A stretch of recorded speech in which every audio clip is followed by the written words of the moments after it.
les masters, je pense. Ouais. Je pense après aussi par rapport à l'entretien, ce qui fait aussi la différence, c'est un peu comment on présente, ce qui nous attire dans le master. Enfin, je sais que moi, quand j'ai parlé à l'entretien, c'était vraiment, ok, qu'est-ce qui t'intéresse dans le master? Moi, j'ai parlé des cours, je m'étais renseignée sur les cours, sur l'association aussi du master, sur les séminaires pro, sur la possibilité d'alternance. J'avais vraiment parlé de beaucoup de choses et vu que je pense qu'elle avait compris que je m'étais vraiment renseignée sur le master, que j'étais vraiment intéressée, elle s'est dit, ok, si déjà elle est même pas dans le master, elle s'est renseignée sur ça, c'est que derrière elle va être motivée de le faire. Et aussi le fait de présenter un peu son projet professionnel, si ça correspond un peu au débouché du master, je pense que c'était ça aussi qui faisait la différence au-delà des niveaux de langue. Je pense qu'en fait l'entretien c'était vraiment une discussion avec eux. C'était pas ok, est-ce que tu as le niveau d'être là? C'était non, ok, présente-moi ce que toi tu veux faire plus tard et nous on va décider si ça peut correspondre avec notre master ou pas. Donc ça c'était bien. Moi j'avais trouvé c'est bien. Mais même s'il y a une logique en fait. Okay. Oui, c'est pas ça. Forcément que ça soit totalement Oui, la même oui, chose, oui. mais de dire ok là j'ai envie de faire Masni parce que il y a ce morceau de Masni qui est très intéressant pour ce que je veux faire après. Après peut-être je pourrais refaire un master devant là ou j'en sais rien, mais voilà. S'il y a une logique dans ce que vous voulez faire après en fait, normalement ils comprennent totalement. On n'est pas obligé de savoir tout sur tout et tout ce qu'on veut faire plus tard, mais en tout cas s'il y a une logique ça passe quoi. C'est pas du tout comme ça que j'imaginais les entretiens. Ah ouais? C'était vraiment. Parce que j'ai jamais fait mon entretien de master. C'était vraiment que LCSA. Et c'était une vidéo du coup. Et du coup, mon entretien, j'avais trop peur de ça et tout. Après, pour le coup, c'était que Masni. Ouais, pas tous les parce entretiens. que pour moi, sont l'entretien, aussi c'est cool. vraiment tu viens, tu poses. Et déjà, ils parlent direct en anglais. Moi, l'anglais, C'était plus le zéro, master donc, LEA. Entretien en master LEA, c'était ça. Ah ouais. C'était, tu parlais en anglais, du coup, il y avait anglais, coréen. Ouais. Et eux, c'était plus. Pourquoi tu veux faire ça? Et c'était plus, ils vont un peu titiller, enfin moi en tout cas c'est ce que j'ai ressenti, c'est qu'ils titillent un peu plus sur tout ce que tu disais. Okay. Mais si tu veux faire ça, pourquoi t'as demandé ce master alors dans ce cas-là? Pourquoi et tout? Et c'était plus, eux c'était plus voir si t'as le niveau. Okay. Alors que vraiment le Masni, je sais que c'est l'entretien que j'ai le mieux vécu moi, où en fait je me suis dit ok c'était vraiment une discussion. Et quand je suis sortie de l'entretien je me suis dit en vrai, même si je l'ai pas, j'ai dit tout ce que j'avais à dire et je sais qu'ils ont compris ce que je voulais en fait. Donc je me suis dit bon bah maintenant... on verra comment ça se passe, mais vraiment, moi, c'est ça que j'ai bien aimé dans le Masni. Et pourtant, c'est l'entretien qui me stressait le plus. Et au final, c'est celui que j'ai le plus apprécié. Et du coup, pour l'entretien qui était avec la langue du coréen et japonais, ils vous ont posé des questions compliquées ou c'était... Parce que moi, j'ai eu des retours comme quoi, t'as mangé quoi hier Vraiment simple. C'était... Tu fais quoi au Japon? Bah oui, vu que j'étais au Japon, je disais, t'as fait quoi au Japon? T'as visité quoi? Vraiment des questions. J'ai eu les mêmes questions que toi, ouais. Ouais. T'as eu Madame Charrier? Ouais, Madame Charrier. Et en coréen, il y avait 2 questions. C'était c'est quoi ton âge? Et après le Masni, si tu rentres dans le Masni, qu'est-ce que tu veux faire plus tard? Okay. Mais en gros, on a tous eu les mêmes questions. Et la première question, c'est quoi ton âge? Tout le monde sait y répondre. Et c'était plus la deuxième question où ils voulaient voir en fait si on savait un peu improviser sur le tas. Mais après, je pense que c'était des questions qu'on avait déjà prévues en coréen. Donc en soi, c'était pas le plus difficile. Ouais. Mais c'était pas pour nous couler non plus. En Non, fait, on sentait que c'était vraiment ça. faire la discussion. C'est ça. Et voir comment on crée des phrases et tout. Donc il n'y avait pas tant de stress que certains autres entretiens peut-être. Ouais. Ouais, comme quoi, je sais pas pourquoi je m'attendais à le pire, genre. Parce que comme c'est un master que beaucoup de monde veut souvent, du coup dans ma tête pour moi c'est très sélectif. Mais je pense qu'ils sont sélectifs quand même. Parce que je trouve que notre classe c'est quand même, c'est un truc de fou. Oui, Moi je suis impressionnée par toutes les personnes de notre classe. Limite je me dis mais qu'est-ce que je fous là? Tout le monde, c'est incroyable. Moi je suis arrivée, c'était syndrome de l'imposteur. Ah mais grave. Parce que machin travaille au consulat et tout, et moi je suis moi je viens d'une LEA. Ils ont habité dans 10 pays. Mais c'est ça. Non mais c'est un truc de fou même. Il y a plein de gens qui viennent de prépa ou de sciences politiques. Ouais. Du coup eux en Sciences Po, en géopo, ils sont super forts. Toi t'es en mode waouh. Je connaissais que l'Asie en fait, donc c'est foutu. Mais je pense qu'il y a quand même la sélection, tu vois. Okay. Mais c'est justement, je pense que c'est là aussi que tu vas voir la qualité du master, c'est que les profs sont vraiment à l'écoute en fait des étudiants. Et c'est comme ça qu'ils vont faire leur sélection, je pense, à l'oral en fait. Ouais. Ils vont vraiment voir ceux qui en ont vraiment envie, ceux qui ont les ambitions entre guillemets. Ouais, je vois. C'est pas du coup forcément que avec les notes. Parce que souvent c'est même pas genre en mode Si t'es en dessous de 15, bof. C'était le projet professionnel surtout au Masni qui est très très important. Ok. Comme quoi c'est vraiment le master professionnel. Oui. Vraiment on le présente comme ça. Enfin moi je sais qu'à la journée des masters on me la présentait comme ça, tu vois.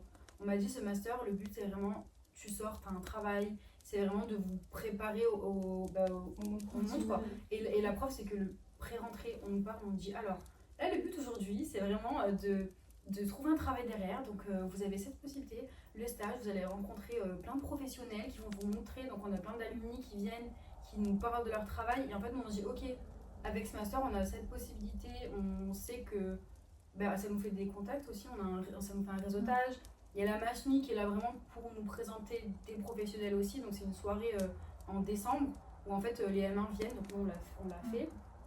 C'est les M2 qui le préparent, les M1 ils arrivent, donc il y avait des rencontres avec des professionnels et après c'était un petit buffet avec des présentations un peu artistiques aussi de chaque aire et des quiz et tout, c'était assez cool. Et en fait c'est vraiment ok, nous on est là pour vous accompagner dans le monde futur, c'est pas vous êtes là pour faire un master, c'est vous êtes là pour trouver un travail derrière. Mais c'est souvent justement ce qu'il dit, c'est que normalement après le master, il n'y a pas de recherche. On est plutôt là pour carrément on enchaîne avec l'alternance ou le stage. Et souvent même pendant encore le stage, les étudiants en fait arrivent à trouver du travail. Donc on est vraiment sûr, on vous prépare bien le terrain pour que vous puissiez. Tu fais pas de doctorat derrière quoi, c'est pas un métier pour faire de la recherche derrière. Et du coup pour le stage, vous en avez un en M1 et un en M2? Non, il n'est pas obligatoire, mais elle nous l'a quand même fortement conseillé de commencer à trouver, puisqu'après c'est plus dur peut-être de trouver une alternance si on n'a pas eu le stage dans la même entreprise, c'est juste avant. Ouais. Après c'est en alternance. T'as plusieurs choix. Ok. Il y a un choix, le Master 2 en fait. Il y aura des personnes qui vont faire en alternance, s'ils restent en France du coup, ou tu peux faire un semestre à l'étranger. Oh, okay. Donc perso ce que j'ai fait, toi t'as demandé aussi. Ouais, mobilité. Et vous deux c'est alternance Il me semble que c'est un peu au choix. C'est soit tu fais l'alternance, dans tous les cas si tu restes, soit tu fais le stage. Ouais. Donc c'est un peu à voir en fonction de... j'en ai parlé avec Madame Vieux et honnêtement elle a dit que après c'est un peu comme les gens se sentent. Est-ce que tu peux arriver par exemple à alterner 2 semaines cours et 2 semaines en entreprise quoi. Il y en a pour qui c'est un peu plus compliqué et qui par exemple préféreraient vraiment partir au 2e semestre pour 4-6 mois de stage et vraiment se concentrer uniquement sur le stage. Donc ça c'est quand même sympa aussi d'avoir cette chance là de pouvoir choisir. Sûr que l'alternance c'est plus professionnalisant. Ouais. Que sur le CV, c'est plutôt pas mal. Mais après, si on trouve un bon stage, je pense que ça le fait aussi. Ouais. Et les cours de M2, ils sont adaptés à l'alternance. Donc en gros, je crois qu'il y a 3 semaines d'entreprise, 1 semaine de cours, si je me trompe pas. Et en fait, du coup, il y a les M2 qui partent. Donc en fait, ça fait un peu 3 groupes. Il y a les M2 qui partent, les M2 qui restent et qui font une alternance, les M2 qui restent et qui font pas d'alternance. Okay.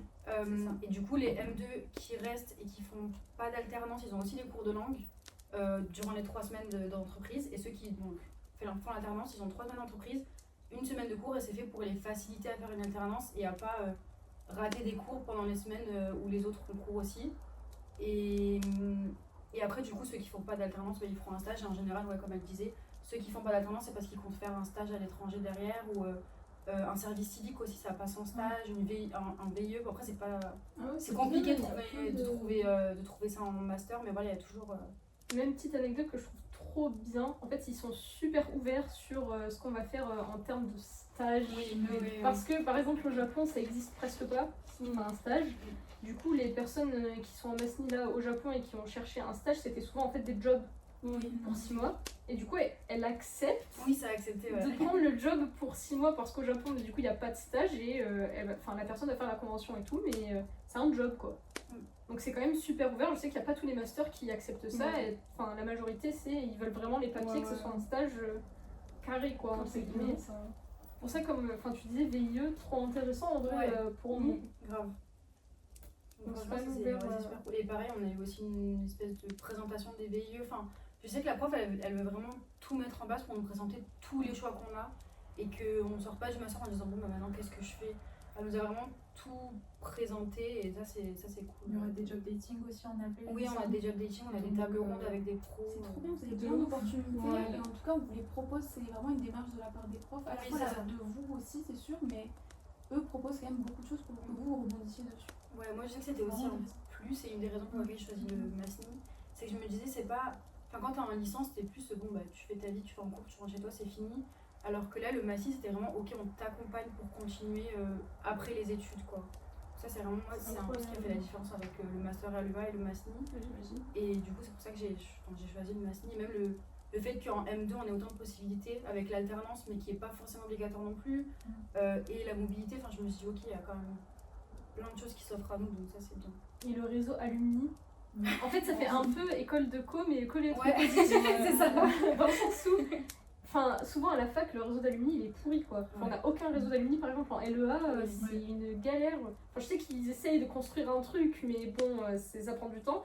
Là, c'est un truc de fou comment on a des liens avec les Masni qui sont alumni quoi. Ouais, c'est ça. Et même avec les M2 aussi, on a les parrains marraines, ça c'est bien Ouais, aussi. c'est vrai.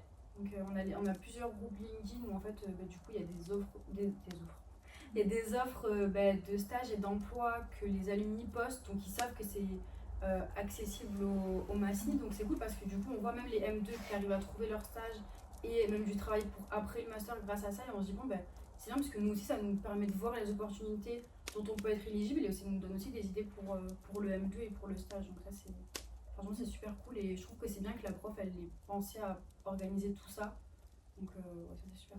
Il y a aussi pas mal quand même de chance avec les entreprises. Il y a quand même certaines entreprises qui prennent souvent des Masni, des Masniens plutôt. Par exemple Airbus, ils acceptent souvent des stagiaires, donc ça aussi c'est un plus de savoir que si par exemple de notre côté on n'arrive pas à trouver quelque chose, il y a quand même, il y a carrément une liste de stages où ça s'est bien passé ou d'autres qui sont un peu moins recommandés, et ça c'est bien quand même pour pouvoir se faire un avis et potentiellement vraiment tomber sur la bonne entreprise qui pourra nous recruter. Est-ce que en vrai on pourrait pas aussi parler des démarches sur la plateforme Mon Master? Est-ce qu'il y a des trucs spécifiques que vous avez dû fournir, des papiers, à part l'entretien? Est-ce qu'il y avait vraiment des démarches complexes à faire ou... Le projet pro, je crois que c'était le seul truc qui était en plus comparé à d'autres choses que j'avais fait. C'est qu'en fait on avait, je crois, le CV à envoyer. Donc la lettre de motivation, bon ça c'est important pour tous les masters je pense. Et en plus de la lettre de motivation, là vraiment juste un papier pour expliquer notre projet pro. Donc je pense que ça aussi ça remonte encore le côté qui donne beaucoup d'importance en fait à notre logique, au pourquoi on veut rentrer dans le master en fait. Mais c'est... Vous n'avez pas ressenti une difficulté particulière à remplir les papiers, dans des dossiers spécifiques? J'ai trouvé que le fait de devoir faire pour le master à l'UA un projet de recherche par exemple, c'était limite plus compliqué que faire le projet pro pour le Masni.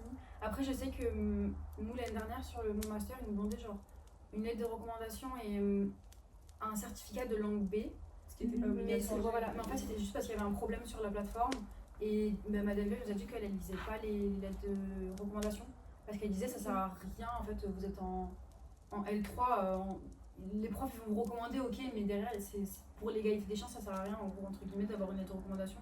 Donc ça c'est cool aussi de se dire t'as pas besoin d'être à la recherche de lettres de recommandation, et pour la langue B t'es pas obligé de passer un diplôme. Enfin moi je sais que j'ai juste, du coup vu que c'était obligatoire j'ai juste mis mes notes, et elle nous a dit que ça c'était juste un problème sur la plateforme parce qu'il y en a qui te demandent même en débutant, donc il n'y a pas besoin de... En vrai il y avait juste le projet de recherche en plus. Voilà. Ok. Est-ce qu'on a fait à peu près le tour des points qu'on voulait aborder? Moi je voulais que vous parliez des points négatifs. Ah oui, parce que du coup vous avez parlé que du positif, c'est bien. Mais c'est quoi qui vous a pas plu? Il y a peut-être un truc, mais en fait c'est logique par rapport à ce que ma soeur propose. C'est que faire du pluridisciplinaire, c'est bien, mais d'un côté ça a le point négatif de on est spécialisé dans rien. Et ça c'est chiant quand on veut trouver du job, parce qu'en fait si on n'essaye pas de nous-mêmes aller chercher les stages, aller bien se vendre en fait, c'est difficile de juste avec ce master se dire regardez je suis spécialisée en ça, parce qu'il n'y a pas de spécialisation réelle qu'on peut voir comme ça, tu vois. Donc ça c'est chiant, mais en même temps c'est le côté positif du master. Donc en fait c'est ça. Donc c'est les deux faces je pense de faut quand même avoir ça en tête et se dire là je vais pas sortir d'un PME Export où je suis vraiment spécialisée. Non, je vais être un peu moins spécialisée, mais là je vais devoir le montrer par d'autres moyens entre guillemets. Mais bon, moi je trouve que c'est une force dans tous les cas, mais c'est vrai qu'il faut garder en tête quoi. Non, je suis d'accord, parce que je sais que si tu fais un master comptabilité, derrière tu sais que tu vas être comptable. Alors là le master c'est ok, tu fais un master général et maintenant toi tu dois décider ce que tu veux faire plus tard. Toi tu dois décider de quelle voie tu vas prendre, et toi tu dois te vendre correctement aux recruteurs derrière pour leur dire ok, dans mon master je me suis spécialisée dans ça, mais il faut vraiment te vendre comme elle disait. Après ce qui est bien c'est que du coup ça nous laisse plus de choix derrière qu'un seul travail, mais c'est vrai que ça peut aussi être un peu stressant de dire ok il va falloir que j'arrive à me vendre correctement. Après c'est le fait qu'on est par exemple compétition avec par exemple ceux qui sortent des écoles de commerce. Mm. Et effectivement, là vraiment on a le nom école de commerce, on sait à peu près à quoi s'attendre, alors que Massigny, effectivement, comme les filles l'ont dit, il faut clairement se battre et montrer que justement parce qu'on a les langues, parce qu'on a la géopolitique, parce qu'on a l'interculturalité, tout ça, on a quand même beaucoup de points positifs à apporter. Mais c'est sûr que potentiellement quelqu'un peut se dire, Massigny, qu'est-ce que c'est? Et peut-être ne pas tellement nous prendre en compte, par exemple. Je sais pas. Et après, il y a un truc, c'est pas forcément un point négatif, mais c'est plus, il faut être préparé à vraiment bosser de fou. Parce que j'ai l'impression que si t'es pas proactif, t'es vite noyé en fait. Enfin, je sais que par exemple, nous, ce semestre, j'ai compté, je crois, on a genre, en comptant les langues et tout, on a genre 10 dossiers à rendre. Et ça fait beaucoup, en plus de mettre en place les projets, en plus des oraux. Donc ça fait quand même beaucoup, il faut vraiment être prêt aussi à travailler en groupe. Je sais que il y a beaucoup de travaux de groupe, des fois c'est des groupes qu'on choisit, des fois c'est des groupes qu'on choisit pas. Il y a beaucoup du coup de projets à rendre, il y a beaucoup donc ça vraiment c'est à garder en tête. Et aussi, ça c'est pas un point négatif mais c'est à noter, la présence elle est obligatoire en cours. Ce qui est pas forcément le cas dans d'autres masters. C'est obligatoire donc faut être là tous les jours. Si on n'est pas là, faut faire des justificatifs. C'est pas aujourd'hui j'ai pas envie d'aller en cours, j'y vais pas, c'est vraiment faut être là tout le temps donc l'assiduité. Ouais. Voilà, ça c'est un truc je pense à prendre en compte. Et personnellement, moi, c'est les cours de langue que j'étais un peu déçue. En japonais Ouais, en japonais. Non, anglais c'est incroyable. Anglais j'adore, c'est tellement mieux, mais je veux dire japonais, c'est vrai que. C'est quoi que tu reproches? On a qu'un oral quoi. Enfin, je veux dire, on a qu'un cours de blabla. Ouais. Et vrai. du coup, moi j'avais l'impression vraiment que mon niveau il descendait un peu et je suis en mode. J'étais justement contente d'aller dans ce master aussi. Enfin, du coup, quand j'ai changé d'un coup entre l'école de commerce et Massigny, c'est que l'école de commerce il n'y avait pas du japonais. Là, je suis en mode putain, trop cool. Ouais. Au moins là, j'aurais du japonais, je garde et tout. En fait, pas trop parce que c'est vraiment très. Enfin, il n'y a rien quoi. Mais après, comme c'est différent entre continuant et débutant, débutant c'est plutôt intense. J'ai l'impression pour vous. Mais c'est vrai que continuant, c'est dommage. Je pense qu'ils peuvent s'améliorer quand même sur le niveau de cours et ce qu'on fait en fait. Après, est-ce que vous arriveriez à suivre si on vous rajoutait plus de cours de japonais en japonais? Peut-être pas plus, mais au moins pendant le cours, travailler des trucs. Au moins un point de grammaire, je sais pas, parce que là c'est vraiment. C'est plein de ça parce qu'on n'a pas de grammaire aussi. Et on a beaucoup d'oral, mais derrière, en fait, si t'apprends pas chez toi, il y a personne qui. Puis maintenant c'est de l'oral, mais personne parle. Tu vois, c'est pas des groupes de discussion comme notre cours d'anglais, justement, on fait de la négo, où c'est très proactif. Là, c'est tout le monde attend. Je sais pas ce qu'on attend. C'est ça, généralement, c'est une personne qui va parler dans le groupe, voire deux. C'est pour ça que c'est dommage, quoi. C'est vrai que le manque de grammaire, enfin moi en fait j'avais pris Massigny aussi parce qu'il y avait le japonais à côté. Mais là du coup je vois, je suis là, mais en fait très déçue. En fait limite c'est là mais j'aurais dû choisir une autre langue. J'aurais dû partir dans débutant. Les licences c'est les mêmes que, enfin les cours de licence pardon. Les cours de japonais c'est le même cours d'oral qu'en licence. Enfin c'est la même forme je veux dire. Ouais, mais on a tellement d'autres cours en licence. Oui en licence mais je veux dire c'est pour ça du coup que ça plie pas parce que. Enfin, je veux dire, en licence, on a grammaire, thème, écoute, genre on a plein de trucs. Et là, c'est vraiment juste la prof qui parle et on répond de temps en temps, mais sans plus, quoi. C'est vrai que c'est léger. En coréen, c'est pareil. Enfin, je sais qu'en coréen, pareil, j'avais aussi la sensation que mon niveau il était en train de baisser parce qu'on fait, nous, pour le coup, on fait limite pas d'oral. C'est plus la prof qui nous parle et on lit des textes et tout, mais du coup, je pratique plus du tout la langue. Et pareil, j'avais choisi aussi le Massigny pour pouvoir continuer le coréen, tu vois. Et c'est pour ça aussi que j'ai choisi la mobilité, parce que j'ai très longtemps hésité entre l'alternance et la mobilité. Même une fois que j'étais acceptée, je me suis dit, est-ce que je vais vraiment partir Je passe à côté de l'alternance, du coup. Mais je me dis, au moins, ça va me permettre de récupérer, ou en tout cas de repratiquer le coréen, parce que je sens que petit à petit, je suis vraiment en train de régresser et j'ai pas le temps de le travailler de moi-même. Donc c'est vrai que ça c'est aussi un peu le point négatif, c'est que la deuxième langue elle passe un peu à la trappe quoi. C'est vraiment de la matière au final où on se dit bon elle est là, c'est cool, mais s'il y a une matière qu'on va pas travailler ça va être celle-là quoi. C'est totalement ça. Donc ouais voilà. Du coup on a tout fait là. On a globalement abordé tous les points. Il y a simplement, est-ce que vous auriez un conseil à donner aux personnes qui s'intéressent au MASNI et qui sont en train de faire les démarches ou, je sais pas, un petit tips ou quelque chose que vous diriez particulièrement, à part ne vous engagez pas si vous n'êtes pas prêt à vous donner pour le travail, etc., à être vraiment actif dans ce que vous faites. Est-ce qu'il y a autre chose, peut-être, ou pas du tout? Moi, j'aurais dit peut-être pour l'entretien. En fait, si vous déposez votre candidature sur le master et que votre dossier il est bien composé, c'est pas des bonnes tout, mais c'est juste que vous avez bien prouvé que vous étiez intéressé, il y a genre 9 chances sur 10 que vous aurez l'entretien. Et du coup, pour l'entretien, vraiment, renseignez-vous bien sur le master. N'hésitez pas à contacter Madame Vieux, elle va toujours répondre aux mails hyper rapidement, ou même nous, si vous voulez peut-être des conseils un peu plus informels que des conseils d'une prof. Mais moi j'aurais dit ouais, vraiment renseignez-vous bien sur les débouchés aussi, sur les cours qu'on a. Ça c'est important je pense de vraiment savoir dans quoi on s'engage entre guillemets. Peut-être un conseil global pour tous les masters en fait. C'est vraiment réfléchir à ce que vous voulez faire. Ouais. Parce que s'envoyer dans un master qui va pas vous servir au final, vous allez être trauma ou je sais pas, enfin...